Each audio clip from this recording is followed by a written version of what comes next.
Doodarshan Kendra Aizol clear to the Inzavine Zibai kan buka sa Fina Kailon hun kan no let ta tuntrum kan program at chuanin Labor Employment and Skills Development buat sai pum kumsang ni lesong ni pakata loman pakana latu pudeng rukuma komna hun kan nei dona ani hi Aizol tu thiang venga khosani in gitar siam thiam takania a gitar asia me ba ka hen a repair te po atia chu tu na he kan clear how dona kan program te atop thlenga mino clear turin kan so ma chu Ole tu na hian Aizol tu thiang venga kan oma kan se to khanin pudeng rukuma komna hun kan nei dona ani hi pum sam hen som ni pakat Labor Employment and Skills Development how buat saya loman pakat na latu khania gitar siam thiam tak me ni a repair te thlengina the thei veka su wang chu manin tu na kan le chan po hi ni a zo tam takan zo do ni ama sai pu dek zai bu che che bu le ai kun ta min pe a I hun che ta ka hun pe ban no thu kan shin che a ti chuanin kan zo na hen an lun ha li la I pian ni mu dai ko hin shi te chang mai ve sa ha patia chang pa jeng ai zo la I ti da ngi no ni chu ha sa hi so pathum kuma ani na chu ani le tu na hianin kha puma I lo te la pum sang so ni pa ka khanin kha ka ingri lu puin nge itel don so bu chan om let's say department tang kan ron phone I competition kan po sai don hotel ka sa te kan tel ka rio tel be ko da ma se lo man kan ka ya se ka ka in be sin lo man kan la ka be sai em lo san su idea that tak tak kan tam ko mai kha kan pasan kan ni su ka ting lo sim Masih kapa kan ini saya terus ini siap kan lo buat di bit pohan ini ada nggak mah coba soalnya tu nah yang Mizoram musician itu minum sih tapi saya ini pakai program ini level tapi saya muka coba soalnya hey kita susah kan contoh ni ini le kita orang lu pakai tilsiam ada lu potela kita orang tilsiam ini le tu tiang chan bak sung kan nei lewa mar su kan kita siam hi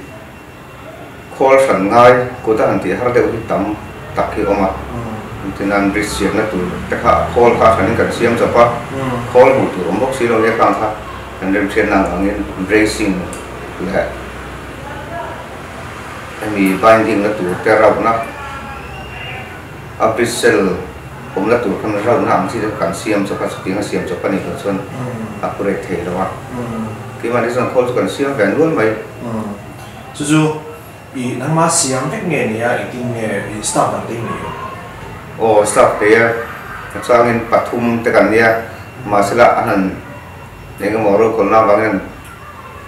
chok le pa hi te kan ni tu na tak hem pathum kan ni le chu kan tho dan tlang pui ani le staff a han dan lu ta sa I training du ta se ting nge training ti khong nge ni a tu ni na chuan kan na the le training thi miron deal thena miron job thena thena ma sila tu na kan ha sum sum hian kan en dai lo lu to ka training boi pui la tu chuan a boi thak kan da thei sui lo ni mai om je sumo om je chuan na ma in thong ai bo ka shan training pe kha tin the an shi la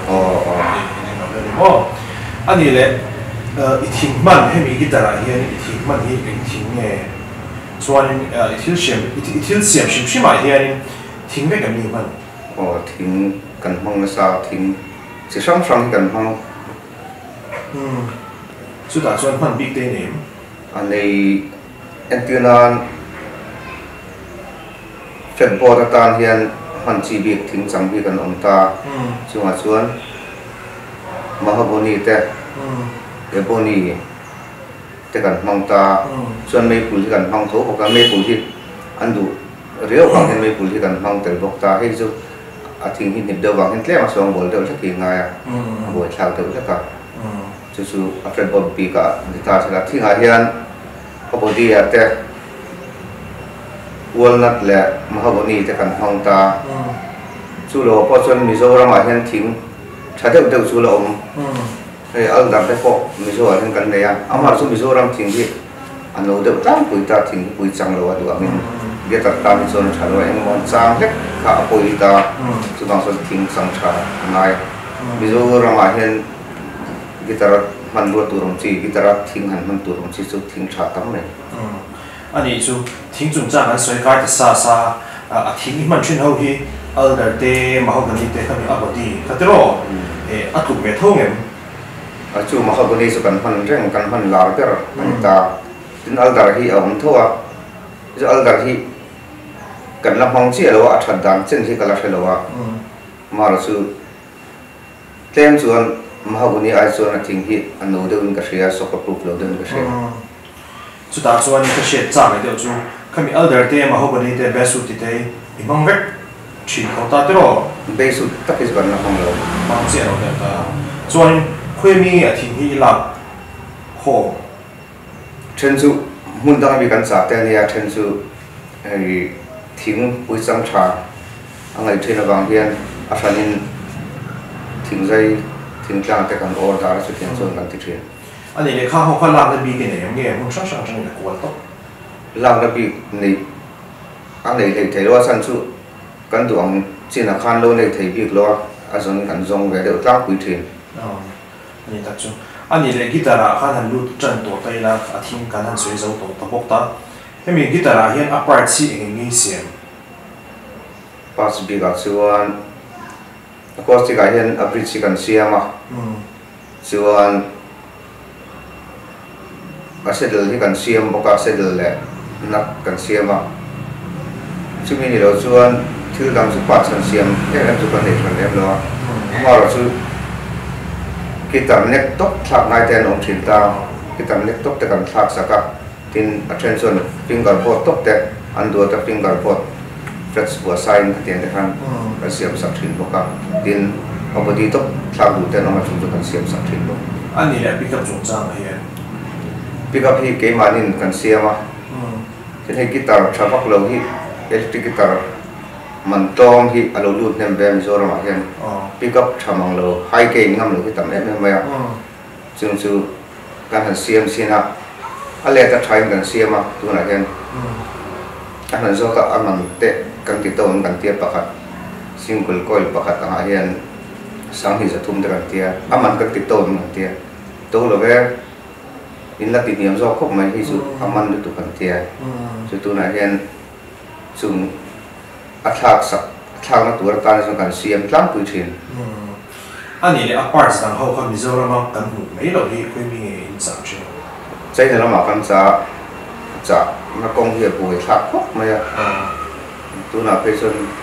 thil cha te har sa ani le gitara hian a frets ho mo he mi a thira hi i chang ngi siam cho kan cha ve he ngi chu ani le siam tu chuan call fan ngaya a call siam tu pon thil hau tak tak ni karinga chuwang chuan an siam sa cha mai tu he tama a to lu tu lem lo boka so kan cha mai je ani le chu siam ve thi ni nge siam thei tu chuan a hau takang san chu o a dar te mo khang kha chuan tu ya te te a hau tak lu tu call den mo takanga ya so ai cho siam sa kha lam lo a khata bo me kha ba sam zo lo na lo ani le enge ma hi important mi lo hian in kim hi heta siam vek to ra ang hian a thei hi ngem lab lu te mi lo hian tiranin electric guitar ko hian ngai na om lo ai nam lo a chan chu Mizoram bi ga pe chon ngai na om lo le zol India ra hian antenna lo ti tai la India hian bridge electric guitar hi bridge hian siam be aman klap lo ni intro na tiang sia ni buang si te ta aman klap thot lo wa bridge a hian kan thelo hal phota pick up chu ke mani kan lo ne sa tang son ti dan chu alo om te ta a pick up tha jo kan ne te to ta ma ra chu fretboard te frets te tuning pegs le binding spotted don la ram dang tel lo son ti ngai na om lo lak lu tel lo son ti ngai na om lo top ma ka ngai chu India me po ni la ba India ram pon China na vera lang kha ani mo India thim ma po hian pa che chelu tu ka India zon man om vak lo ki ti chu ani le China ani la kha direct ni la me ya no direct chu ni de mai ni nang mani han contact big te ni contact big kan ne mo ani le hemi guitar siam hi in zon na ta ki ti in zon nang ma se thiam ha ra ke ma chuan kan nom ti zong te nia ka thok kham thelo ko wa le matang thim rak thleng koin thong do ni la za la po tho chun don do ni la ka kham thelo ani ma yang chu chung chu ni ta a lo na lam panga ta ki chun se thiam har ka ti ma ra chu aji om ke ma tho pe pha ka tan chun aji om ka ti ai su ani le gitar pa ti eng ti re ni se ta ni sari su gen kan zo fel han pe ka ma ra chu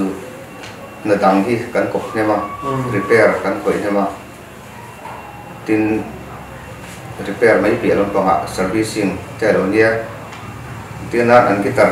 per nom lo ta sila khati an lo ko sa na ti peng thei tu kha tam ne me ma an gitar kan ko ila or dal sang la ka ko tu so kan thei lo ka so ma te an za on thin box ya chu ha chun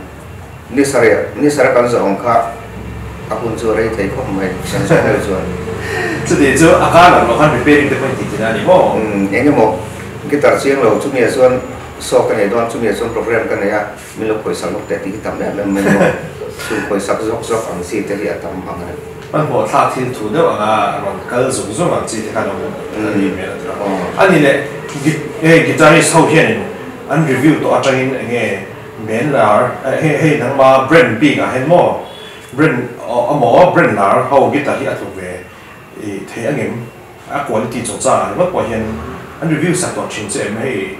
sang sang in guitar hi an nge an lo ba to ti lo share ka ta kan review te am ve te review la tak ti lo mu mal lo wa chuan ke mi nga hi an gitar kan siam sak ya soi dan phang ai chuan per nom te kok mai ke kon ka ulu kai su per nom ani in ka hre ka te tin ngan gitar siam sim sim a hi per an nom lo chuan a ho ve ka chu wang chuan a per nom kha a poi mo lai per ne vai kan ulu lai per ne ya tin pa sang chu pick up te chu thing pa ngai na nga chuan pick up a that lo ka chu a hla ni mai chu mi chu per an nom a pas te in tinan bridge tak sing ka sang man te mangila pick up te po sang tak mangila a thing ni sela kan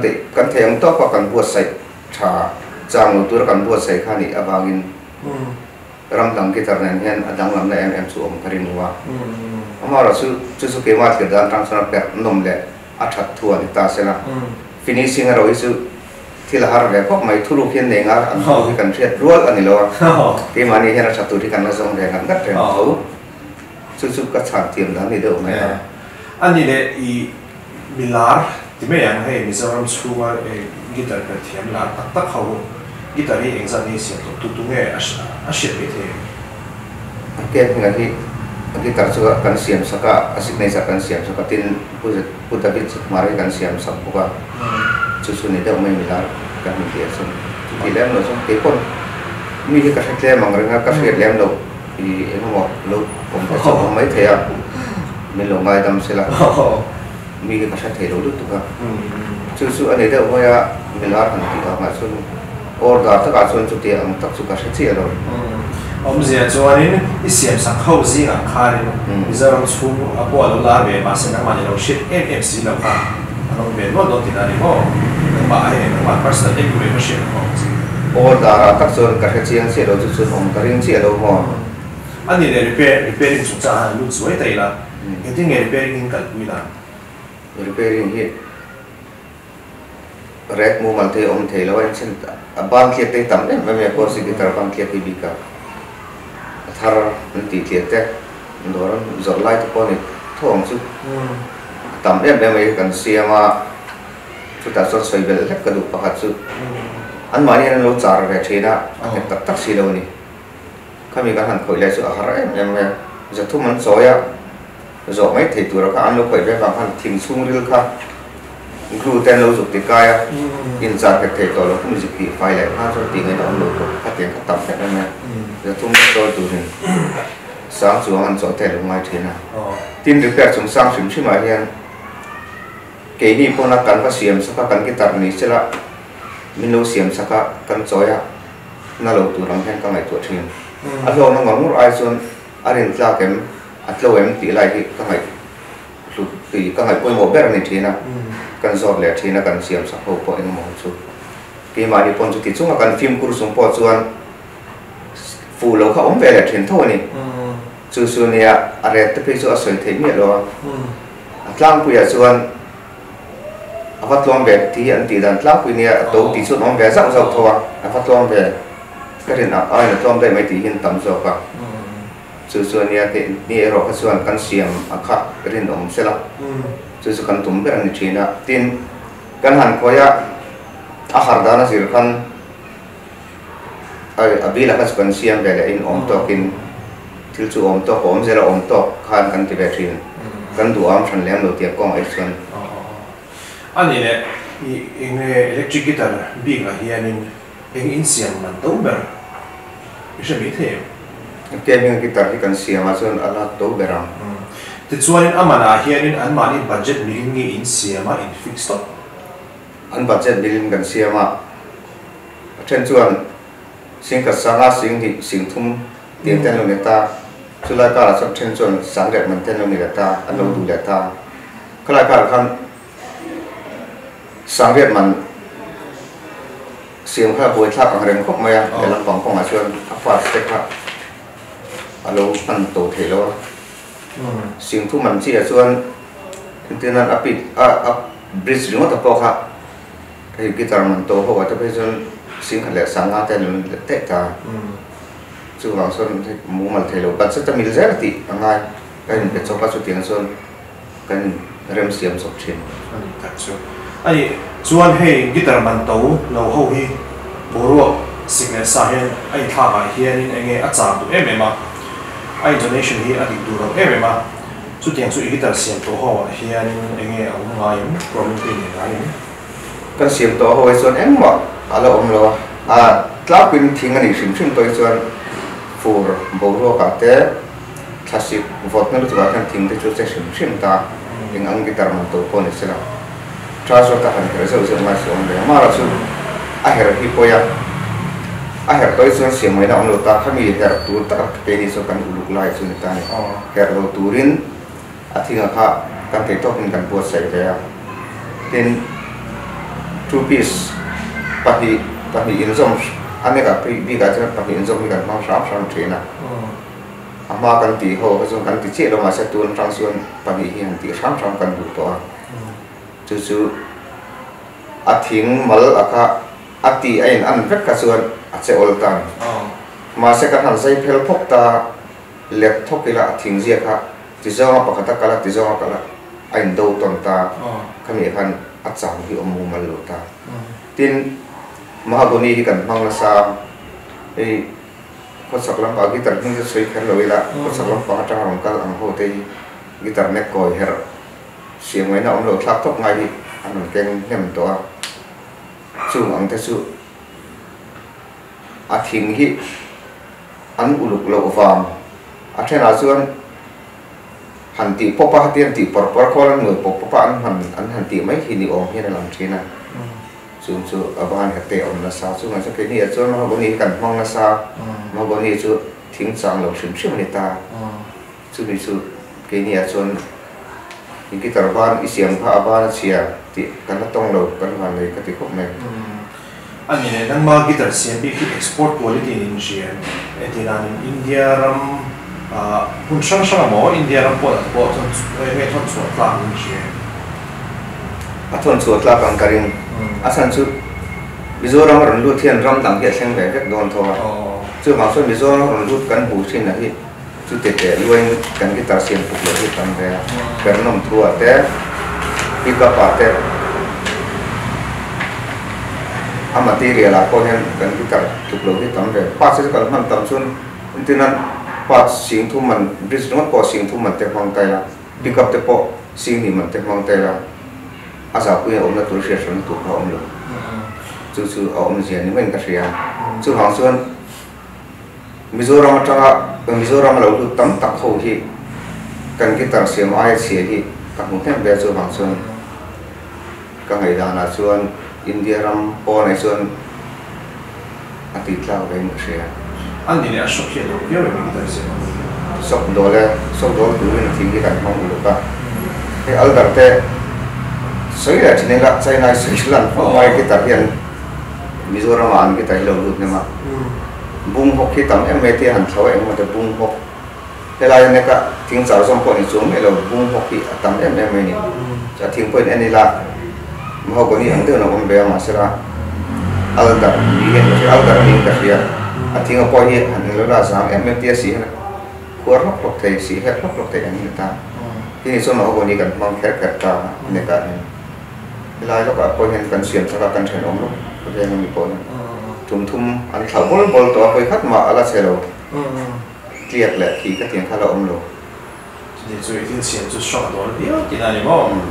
anh nhìn này hey ai try là xem thì mỏ mình tổ chức được cái gì chỉ là các sợi anh khai mấy à mình tổ thua các chuyện pick up mình tổ tập pick up chặt tắc cần mình các chuyện mình khá outdoor thế tin bridge bộ tổ tập cần mình các chuyện xin các sáng mình tới cần mình à tiếng thế có antenna 3 piece mấy này là 5 piece 7 piece 8 piece para ti thấy ta kami anek ka piece tampo le à tiếng ka to re do na à cha har don ta arin tla don ta chu này sẽ là kami zir khan mà sao 5 piece nó có har ta 7 piece là tu ai na har le ta ni ka khana man ka outdoor do ra chu ai man to le quality of siam dan chu ani deu mai anh nhìn này USCM chú hay cái nào xuyên đàn chú anh nuôi cái gì ta đó chú anh China hiện lo một cái Indonesia anh đó ta chú anh Japan này Mexico à tàu lệ đó chú anh USC Atlantic này ta hiện tiền cực bùi hiền này nâng mà hiện xe về thiệp này tiền nó trả này apoi mo versus parts khani thâu thâu ta parts anh muốn làm parts khác này là hắn mệt tới phải su ai phân đàn hắn mệt tới phải su người thum xuống đây ai thì còn là sao làm cà phê thả cho người thum xuống đây người ta cần nó nào thấu mà có gì cần mong về thôi phết bùa ta thì bội bùn đi cần này rồi su tên mấy bùn thì cần này anh đi còn cà tiền thấu cần không ạ xiêm thế nó sân tủ rộng rồi cái sân su bèn ngom tất cả cần xiêm á anh thiên ngầm hắn ngầm cần hắn thôi đi cấp đến passport hắn ngầm cần hắn thấu rồi thì bục rộng không ai sân được anh nhìn này hay Brent Minh hi nghe khá ISIS anh chú tốt của nghe này nghe cái gì cái mà phụ nữ cần phát thì ISIS cái Esther là asen thì tên này anh Minh bul vào cái này trước cái là cái này Minh phụ tuổi thì cái ngày tuổi vàng cũng mấy mi dâu Minh đất là cần tụi cần dâu nghĩa là mi hiện lâu tiền hem tổ cũng mấy tiền này nó có thể lâu ISIS sát cần đủ anh đi cái in phụ thì có bao lâu rồi đang là anh nghe đang đại cái gì á chứ bằng cho nên yang đang đại đó mình phải có khả năng làm được cái gì mà rồi hey mission là thì để mà hắn mission ở rồi in cái gì anh nhìn này cái huấn thế ở tổ làm bằng cái đâu này đó mà chứ bằng cho nên mình khi tu để tắm tận ở bằng á mình sáng sáng ra mình đâu thì đó thì là gì ta in ông nó lại tất cả thì anh听anh nói gì thì các hàng mình sửa sao anh em mình sửa sao là chứ mấy bà cả mình khi tu thế này tu giả tu cái này chứ mình làm chú nên sửa sao cái gì tùy thiêng về là cần ông ạ tùy thiêng về hiện tech system phải hiện ông ạ tùy thiêng về sang tech system để về sang tech system cần tiền tùy thiêng về sang tech system là cần ông ạ anh rồi dùng buổi phúc mày à dùng ôn sắm nó về là dùng tùy thiêng về sang tech system bự ni mấy sẽ là dùng hay ở lòng phúc mày à phật nó bẹt mình thì tôi em ấy nằm như cái gạo mày phong nó tâyกันไปเลยthì loมีสตุนต่ำปุ๊เลยกินตานส่วนหน้าต่ำเบสละค่ะกินตานส่วนมันสมหน้าเนี่ยทีนี้กีตาร์นี่กันต่ำอ่ะเปิดนวมเราตีเปิดนวมตักกันเสียมสักทีนะทีนอัดเสียเด็กพอนี่เสร็จละอัฐารหันเลยบุยทักสีตันจะพอเห็นเสด็จจะไปกันเสียมสักทีทีนกันเสียมันอาจจะส่วนจุดเตียงตัวกันน่ะเราเอาอมตักที่กันละส่วนบางส่วนที่มินเสียเห็นแล้วแม่ไม่มินเสียต่ำที่ไงอินตินเต้นกันนี่แหลมเรากิจแต่ที่ส่วนบางส่วนกันถ้าปุ้ยไปรักกันนี่แบบตัวเสียที่ปุ้ยเต้นมินเราตีดักสักเจ้าละกันหนาที่มินเราคนลุกโผล่สักเจ้าตัวนี้กันเงี้ยน่าจะ cũng chúng ta mình bây giờ vang in lộc thu hoa shit sẽ cái lệ dễ là tụi nó tụi nó sân kinh drop khi là cái nó rồi tụi sáng sáng mà là đàn số cái lỗ này